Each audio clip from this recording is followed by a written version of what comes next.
Ah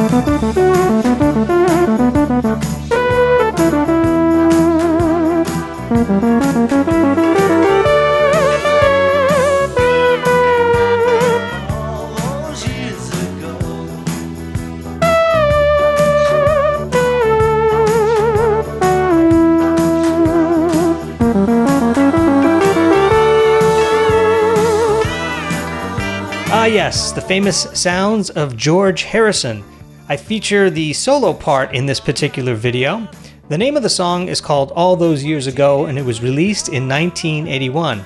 Now, George first learned of the synthesizer back when he was in the Beatles. And back then, the Beatles were experimenting with synthesizers such as the Moog synthesizer, and they used it in quite a few recordings, so it doesn't surprise me that perhaps that's what George is using on this solo, and it sounds like a Moog to me when I hear it.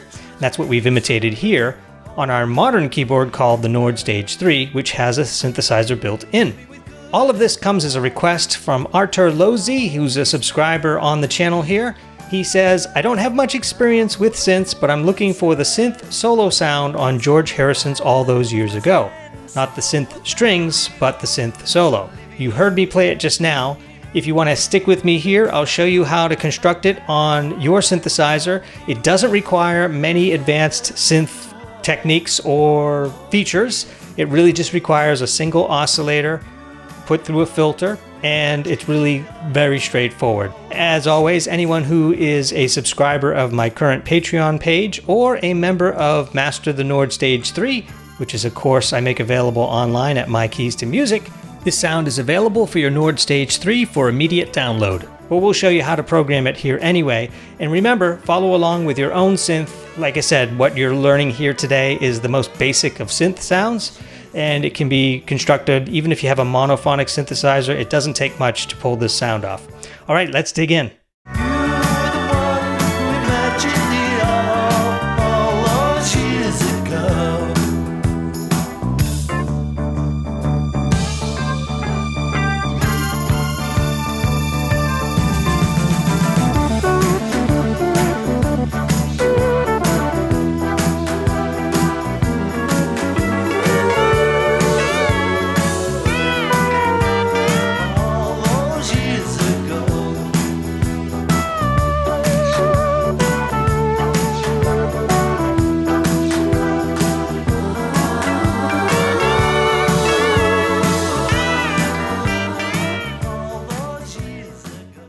If you already own a Nord Stage 3, here is the sound setup.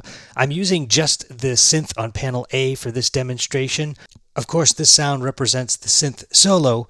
However, most of the song is played with an electric piano, and for that I've chosen the EP6 Sparkle Top Extra Large. However, I don't talk about it or demonstrate it here from this point forward.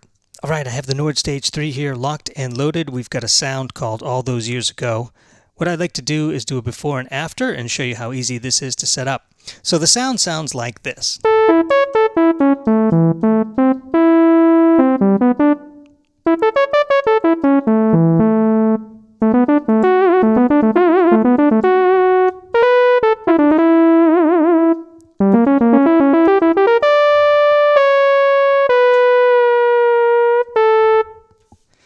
Okay, so let's set this up. We want to start with a blank sound here on the Nord Stage 3. Mine is P53. And just to make sure, I'll turn on the synth engine, and then I'll hold the shift button and do a sound initialization. This will reset everything back to square one, or the default initialization. And it's bringing up for me a sine wave. I want to change that to a saw wave. Then I'm going to change the filter from an LP12 to an LPM, which is a low-pass Moog-like filter. Now you won't hear anything until you change the frequency cutoff, which I'll do, and I'm going to bring that down to 185 Hertz.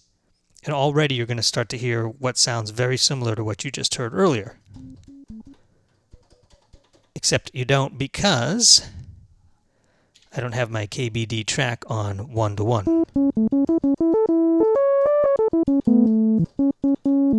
So let me save that, and I'll call it 1. There we go.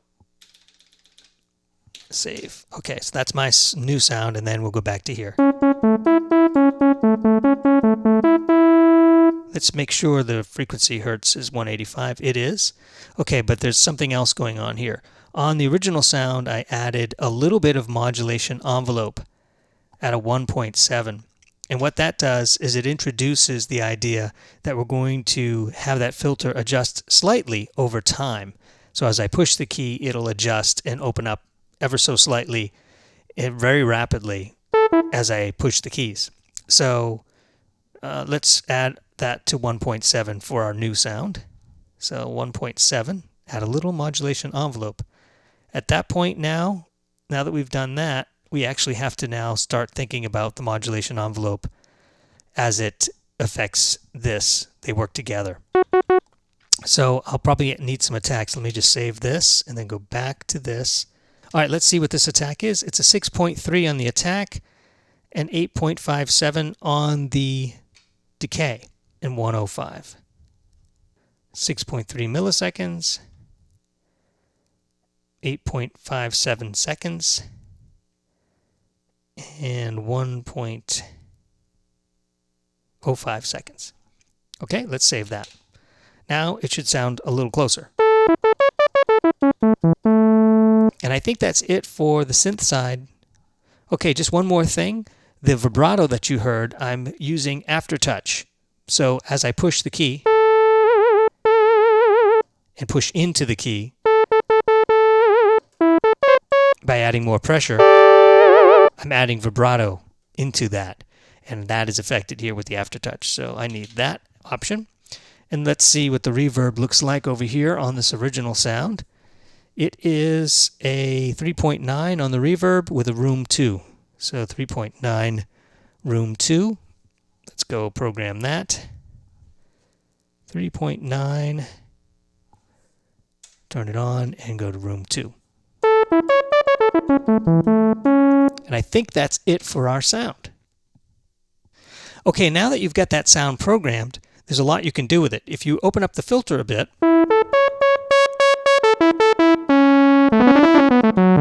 you get some interesting brightness to it, which makes it very effective. You can add a monophonic option here and add a little glide if you want, 0.4 glide. You still have that nice vibrato when you push in with the aftertouch. Now, if your synth doesn't have aftertouch, then you just want to make sure that you turn the vibrato option on. On the Nord Stage 3, you have another option where you can have it delay a little bit, a medium amount, or more. And as you hold it, you won't have to push it. It'll just automatically kick in to a certain amount of delay. That's a long delay there. So in this song, you could get away with doing maybe a 2. Actually, you need shorter than that. You want to hear that vibrato. Now, you'll often hear me say in my videos, use whatever synth you want and follow along, whether it be a monophonic synthesizer or whatever synth you have access to. It could even be a software synth, something on your computer as a plugin.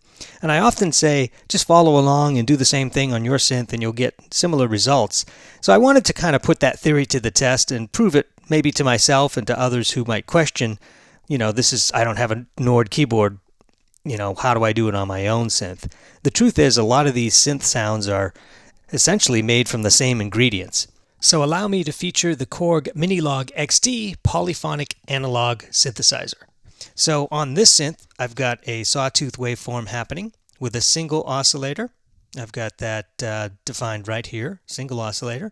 And then I've got the filter down just below halfway. And then I put the amp envelope, similar to what we did on the Nord Stage 3.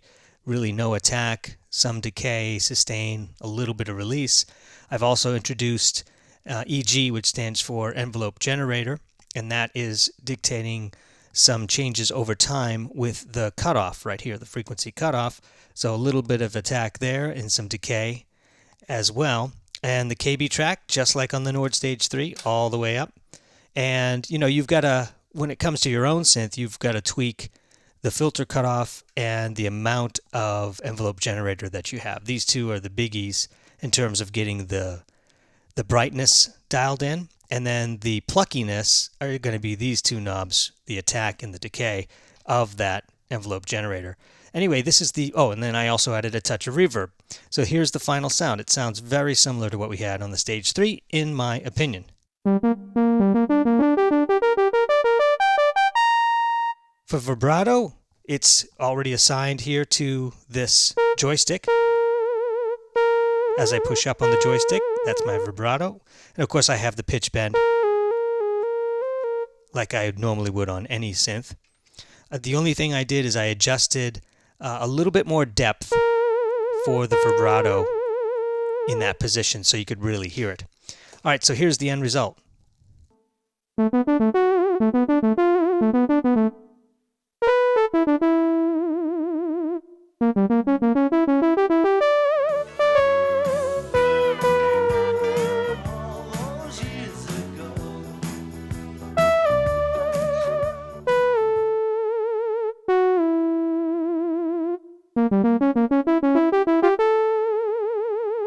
And there you have it.